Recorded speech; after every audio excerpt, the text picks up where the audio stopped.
Hola jóvenes, soy Eleazar Sánchez, el profesor encargado del curso de filosofía, y esta semana número 19 tenemos un repaso general de lo que hemos visto en las 18 semanas. Si ustedes han venido junto al profesor repasando las clases, creo que esta semana va a ser eso, un repaso. Se trata de recordar los puntos fundamentales de cada filósofo a propósito de las preguntas que nos ponen, ¿no? Muy bien, comencemos con la pregunta número 1.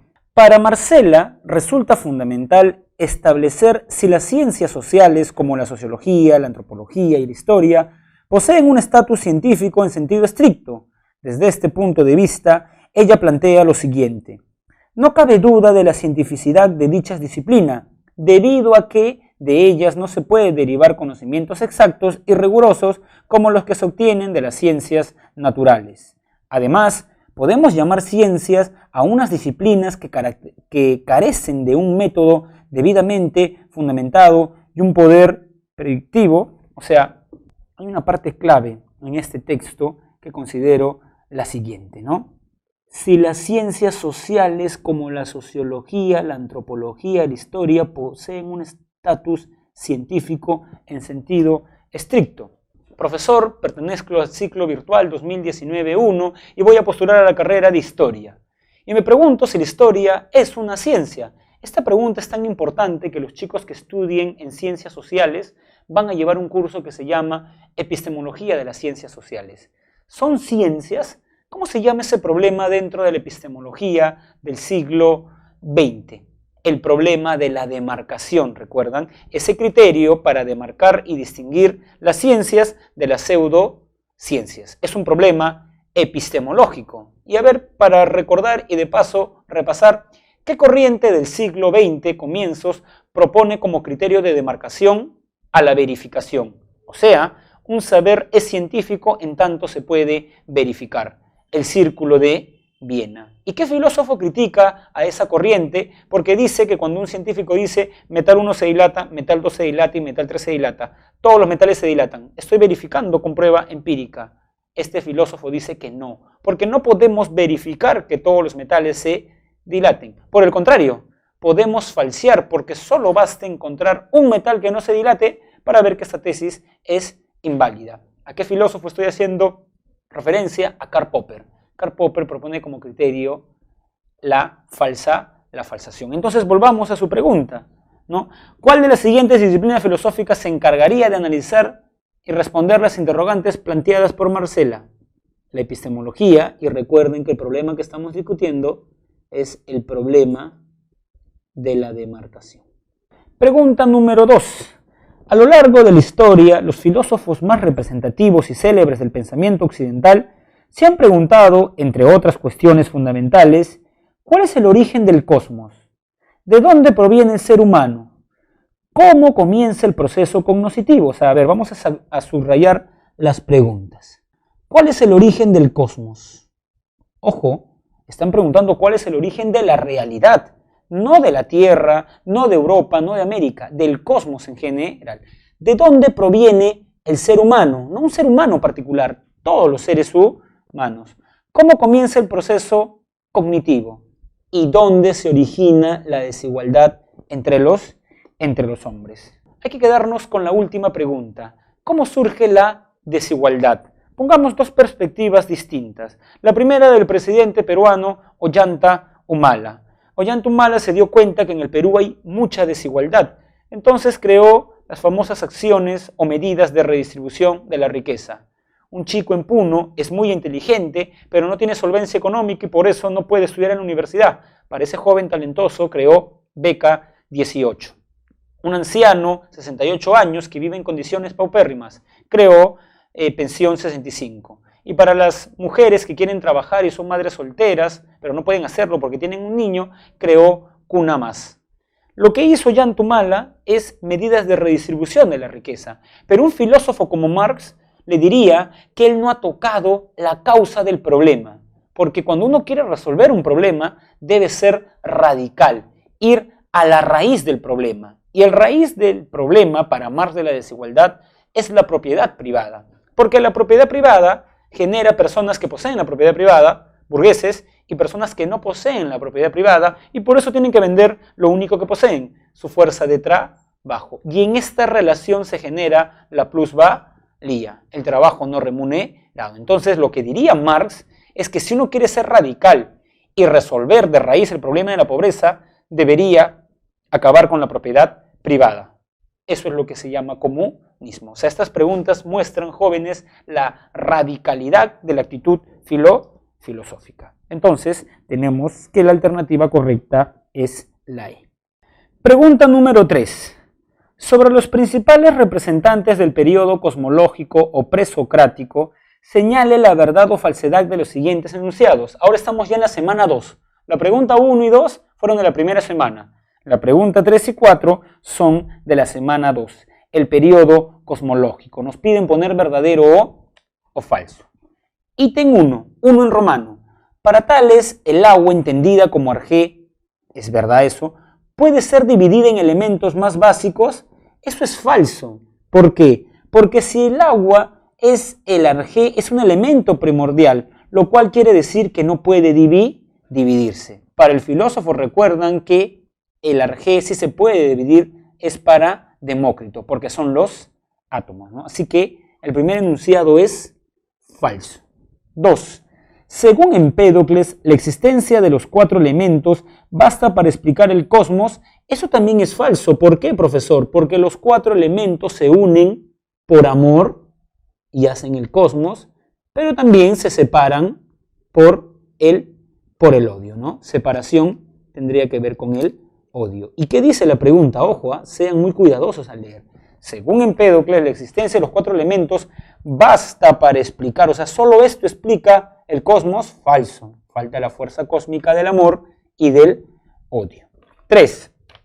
Anaximandro estableció que el arjé es una realidad sin límites y sin dimensiones, por eso es indeterminada. Esta sí es verdad, verdadera. 4. Para Demócrito, los átomos son movidos por las fuerzas cósmicas del amor y del odio. Falso. El amor y el odio tienen un papel protagónico en la filosofía de Empédocles. Para Demócrito, los átomos se mueven porque hay vacío, simplemente. Entonces, si tenemos falso, falso, verdadero, falso, la alternativa correcta es la C. Pregunta número 4. Sobre la filosofía de Parménides, ¿es correcto afirmar que A. presentó una defensa de los sentidos como medios para alcanzar la verdad? Eso en Parménides es falso, porque recuerden que los sentidos nos engañan. La facultad que nos lleva a la razón, o a la verdad, perdón, es la razón. B. Planteó la incognoscibilidad del arjé o fundamento de todas las cosas. Si plantea que es incognoscible, ¿por qué considera que es el arjé? El ser. O sea, ¿por qué el ser es el arjé si él considera que es incognoscible? Así que tampoco puede ser la B. Consideró demostrable racionalmente el cambio de las cosas materiales, más bien él consideró que era aparente. Y por eso criticaba a Heráclito, porque para Heráclito toda la realidad cambiaba. Y lo que decía Parménides es que la realidad, si nos guiamos por nuestros sentidos, da la apariencia que cambia. Pero si vemos la realidad cara a cara, nos vamos a dar cuenta que no cambia. ¿Por qué? Porque lo percibimos con nuestra razón, ¿no? Entonces, ojo, lo que les estoy diciendo es que para Parménides el cambio es aparente, porque los sentidos nos engañan. En cambio, la razón nos va a mostrar que el movimiento no existe. Tampoco es la C, entonces. D. Estableció un arjé caracterizado por ser ingénito, inmutable e inmóvil. Esa es la clave, ¿no? ¿Y por qué el ser es inmóvil para Parménides? ¿Por qué no cambia? Porque cambiar es ir de algo que somos a algo que no somos. Pensemos que soy un profesor que llega tarde a la pre. Y los alumnos del ciclo me dicen, profesor, debe llegar 8 en punto, usted llega a 8 y 5. Me están pidiendo que cambie. O sea, que vaya de lo que soy a lo que no soy.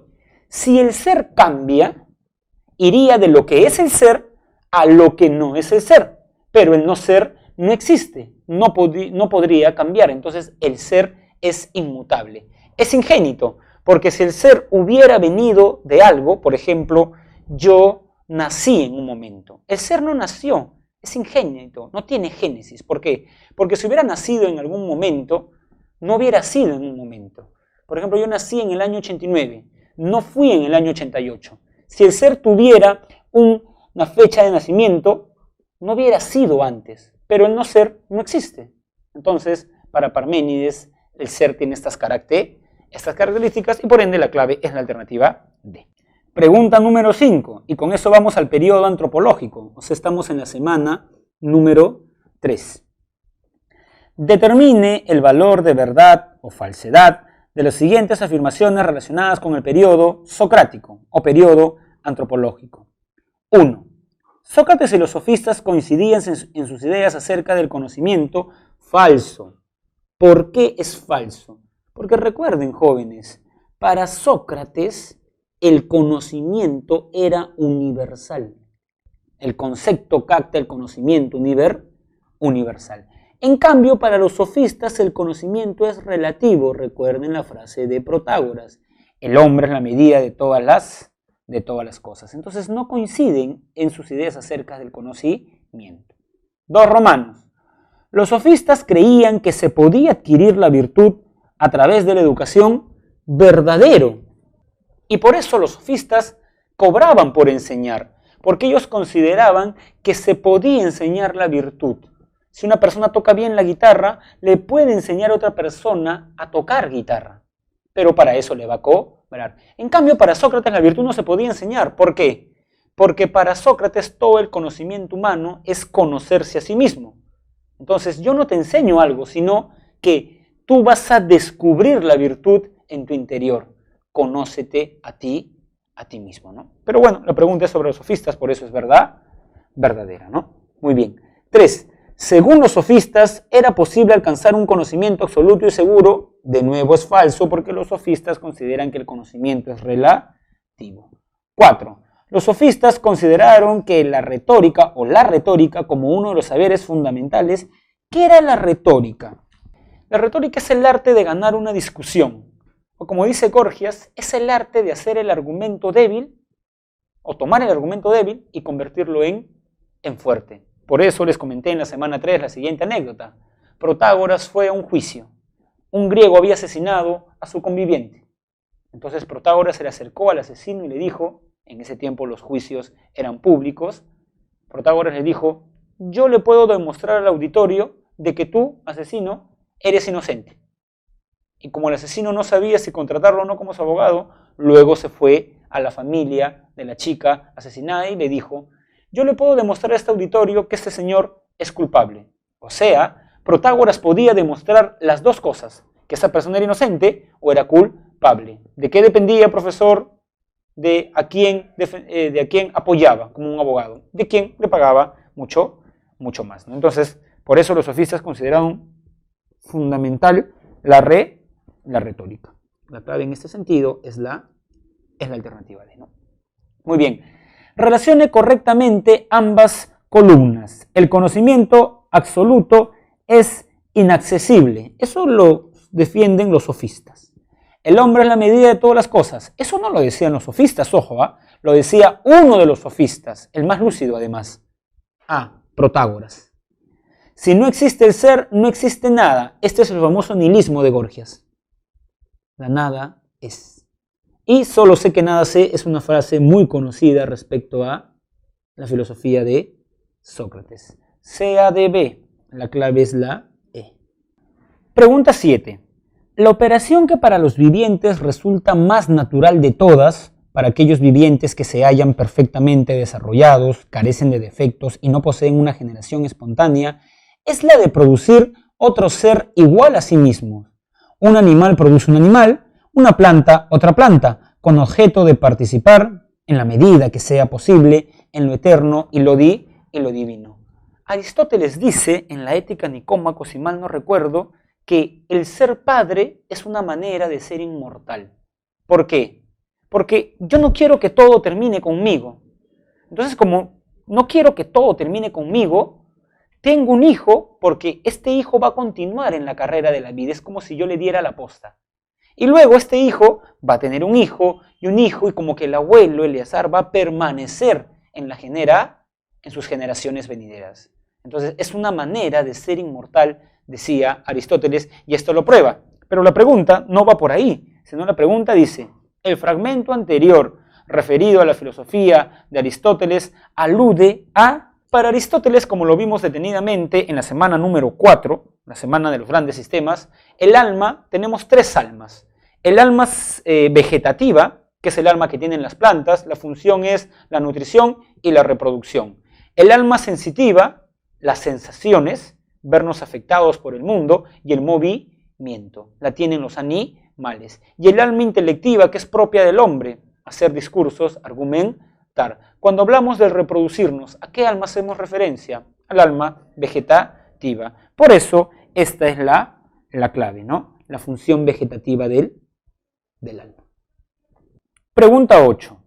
¿No es raro encontrar en nuestros días personas que afirman que la realidad en la que vivimos es una especie de simulación dirigida por grandes poderes políticos y económicos?